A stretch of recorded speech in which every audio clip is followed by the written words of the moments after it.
Assalamualaikum warahmatullahi wabarakatuh.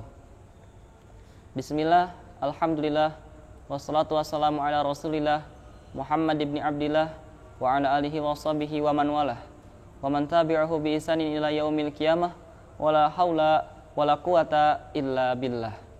Rabbi israh li sadri wa yassir li amri wahlul 'uqdatam min lisani yafqahu qawli. Amma ba'du. Qala Allah Ta'ala fil Qur'anil Karim, a'udzu billahi minasyaitonir rajim. Bismillahirrahmanirrahim. Wa lanabluwannakum bi syai'in minal khaufi wal ju'. Bi syai'in minal khaufi wal ju' wa naqsim minal amwal wal anfus was thamarat wa basyiris sabirin. Allah Subhanahu wa taala berfirman di dalam Al-Qur'an yang mulia.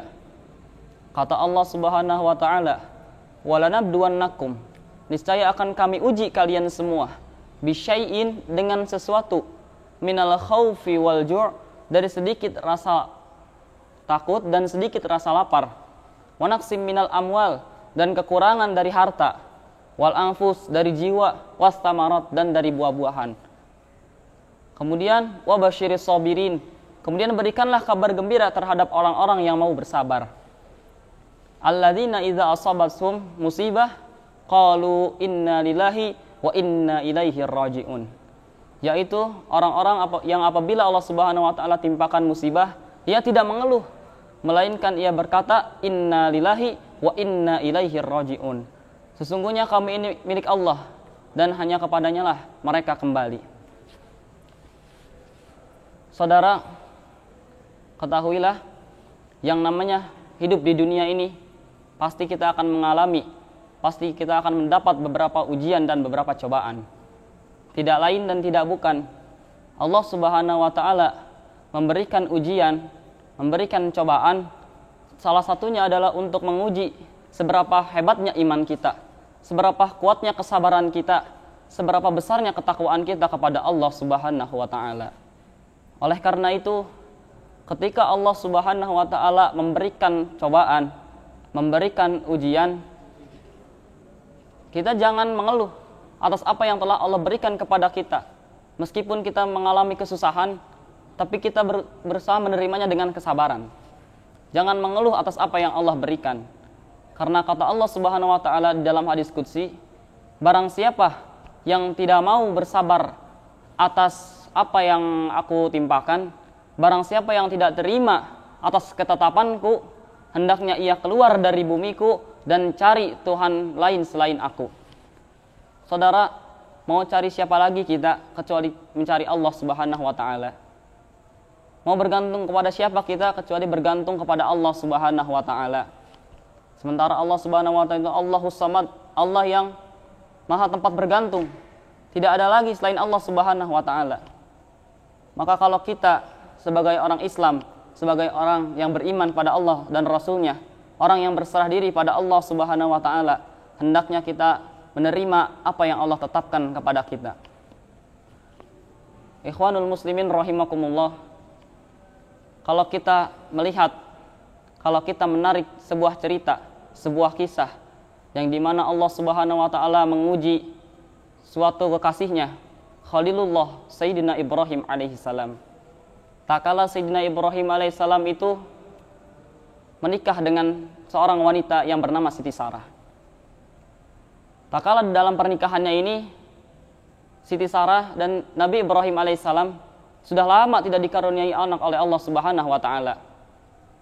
Pada akhirnya Siti Sarah pun menyuruh agar Nabi Ibrahim menikah dengan Siti Hajar. Kemudian Nabi Ibrahim pun menurutinya. Nabi Ibrahim menikah dengan Siti Hajar. Ketika Nabi Ibrahim menikah dengan Siti Hajar, di dalam pernikahannya Allah Subhanahu wa taala mengkaruniai seorang anak yang soleh, anak yang taat pada Allah dan Rasul-Nya, yaitu Sayyidina Ismail alaihi salam. Saudara-saudara, suatu ketika Nabi Ismail alaihi salam sudah tumbuh dewasa. Semakin berkembang umurnya, kemudian Allah Subhanahu wa taala turunkan perintah kepada Nabi Ibrahim. Turun perintah di mana Nabi Ibrahim ini harus menyembelih putranya, yaitu Nabi Ismail alaihissalam. Padahal Nabi Ibrahim sudah lama tidak dikaruniai anak oleh Allah Subhanahu wa taala. Begitu dikaruniai anak, Allah suruh agar Nabi Ibrahim menyembelih putranya itu Nabi Ismail.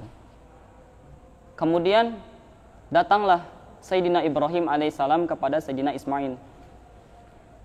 Kemudian berkata kepada anaknya, "Ya bunayya, wahai anakku, inni ara fi manami, sesungguhnya aku melihat di dalam mimpiku, anni adzbahuka, bahwasanya aku menyembelihmu. Fangzur madza tara." Kemudian pikirkanlah bagaimana pendapatku.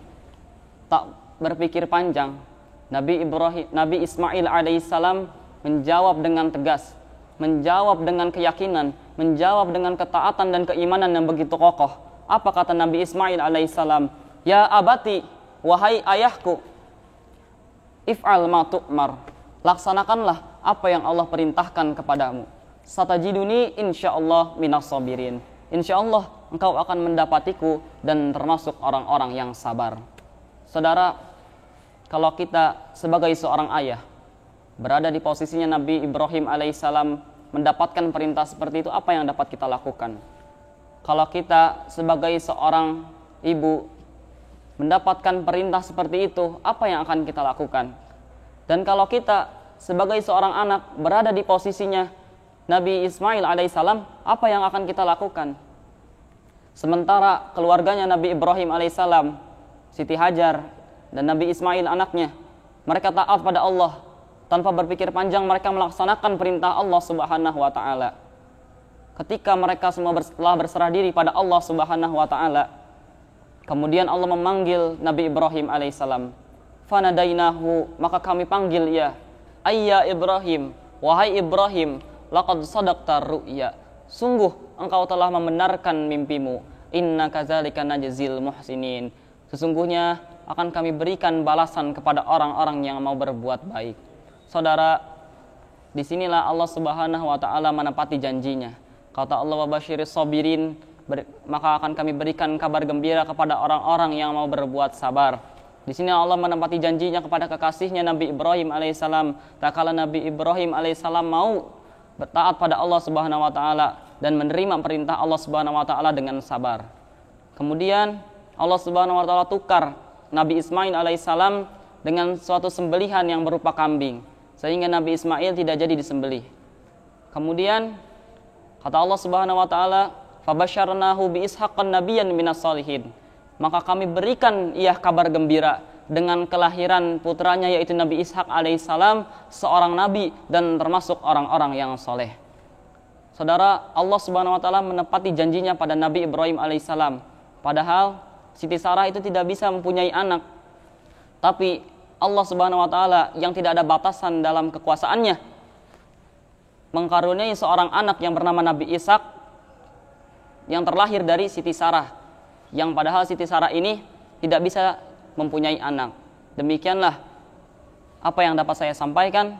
Kurang lebihnya mohon maaf. Semoga apa yang saya sampaikan ini mengandung banyak-banyak hikmah, manfaat yang dapat bisa kita ambil. Mungkin cukup sekian. Assalamualaikum warahmatullahi wabarakatuh.